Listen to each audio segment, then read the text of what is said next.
রাধে রাধে সবাইকে আকাশ বৃন্দাবন ব্লগে সুস্বাগতম। তো আশা করি সনাতনী ভাই বন্ধুরা, তোমাদেরকে একটা কথা আমি বলতে চাচ্ছি যে আজকে এই আকাশ বৃন্দাবন ব্লগের মাধ্যমে ভিডিওটা বানাচ্ছি। বাংলাদেশের যে চিন্ময় প্রভু রয়েছে, আপনারা সবাই জানেন যে ওনাকে একটা মিথ্যা মামলা দিয়ে ওনাকে জেলে আটকে রেখেছে জিহাদিরা। তো দুদিন ধরে আমরা নিউজে দেখছি যে ওনাকে নাকি জামিন দিয়ে দিয়েছে। তো কতটা সত্যি আর কতটা নিউজটা ঠিক সেটা আমি আপনাদের মাঝে তুলে ধরার চেষ্টা করব। তো যে নিউজে দেখিয়েছে যে ওনাকে জামিন করা হয়েছে, জামিন দিয়েছে, জামিন মঞ্জুর হয়েছে, কিন্তু জামিন মঞ্জুরের কথা বলেছিল, তারপর সঙ্গে সঙ্গেই আবার জামিন ক্যান্সেল করে দিয়েছে।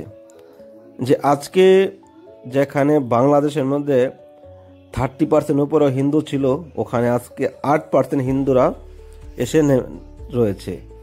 আজকে আমাদের যদি হিন্দুদের মধ্যে একতাটাই নেই, আজকে জিহাদিরা চাচ্ছে যে হিন্দুদেরকে কিভাবে দমন করবে, হিন্দুদেরকে শেষ করবে। আজকে আমরা হিন্দুরা নিজেদের মধ্যে হিংসা নিন্দা করে করে আমাদের জীবন শেষ করছি, আর এই সুযোগে জিহাদিরা সুযোগ নিয়ে আমাদের হিন্দুদেরকে ভাগ করছে। এজন্য এই চিন্ময় প্রভুকে যেভাবে তালিবানির দেশের মতো একটা দেশ হয়ে পরিণত হয়েছে বাংলাদেশ, যেখানে ইউনুস নামে এক জিহাদি যিনি গদ্দিতে বসে আছে, উনি চিন্ময় প্রভুকে নিয়ে খেলা করছে। আজকে আমাদের ভারতবর্ষের যা অবস্থা চলছে, আমাদের মোদিজি কখন কি করে এটা কিন্তু ভাবা মুশকিল। এই জন্য বাংলাদেশি জিহাদিদেরকে বলছি, সময় আছে, এখনও ঠান্ডা হয়ে যাও, মাথা গরম না করে ঠান্ডা মাথায় কিছু করার চেষ্টা করো, নাহলে কিন্তু গাজার মতো হওয়ার মতো প্ল্যানিং হবে। কেননা অলরেডি একটা নিউজে বলে দিয়েছে যে বাংলাদেশ যেন আবার গাজার মতো না হয়। তো এই জন্য এই ফাঁকে তারা সুযোগ নিচ্ছে আর আমাদের হিন্দুদেরকে নিয়ে তারা মজা লড়ছে। চিন্ময় প্রভু একটা সন্ন্যাসী ব্যক্তি, উনি কোনো রাজনীতি করে না, উনি হিন্দুদেরকে জাগানোর জন্য কথা বলেছে। হিন্দুদের নিয়ে যদি কথা বলে বাংলাদেশে, তাহলে তার গলা চেপে ধরবে, তাদেরকে দমন করার চেষ্টা করবে, যে হিন্দুত্ববাদীদেরকে দমন করতে হবে। এই যে জিহাদিদের একটা সোর্স, জিহাদিদের যে একটা ভাব, এই যে তারার মধ্যে একত্রিত আছে, আজকে আমাদের হিন্দুদের মধ্যে একত্রিত নেই। কিন্তু নিউজে কিন্তু এখনো পর্যন্ত দেখায়নি যে ওনাকে জামিন দেওয়ার যে কথা বলেছিল, সেটা জামিনটা ক্যান্সেল করা হয়েছে।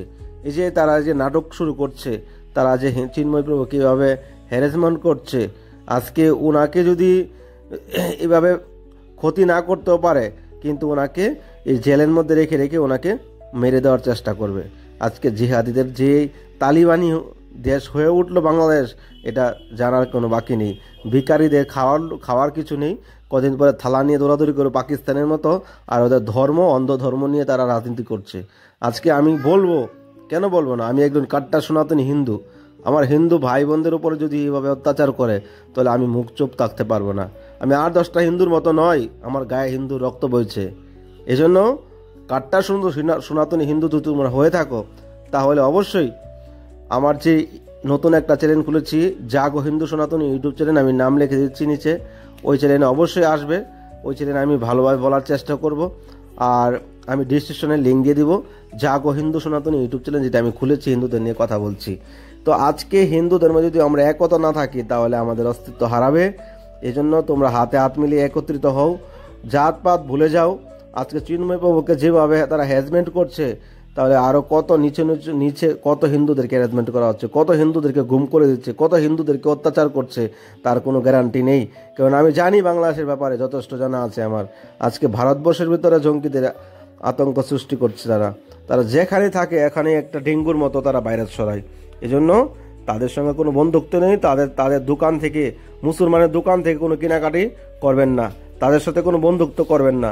তারা সুযোগ চায় যে হিন্দুদেরকে এই দেশ থেকে উদ্ভিদ করে এই দেশটাকে একটা মুসলিম তালিবানের দেশ বানাবে।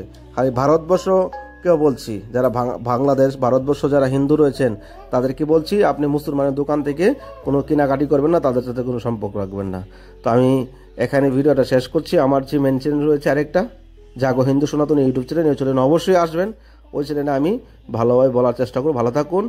জয় শ্রীরাম, ভারত মাতা কি জয়।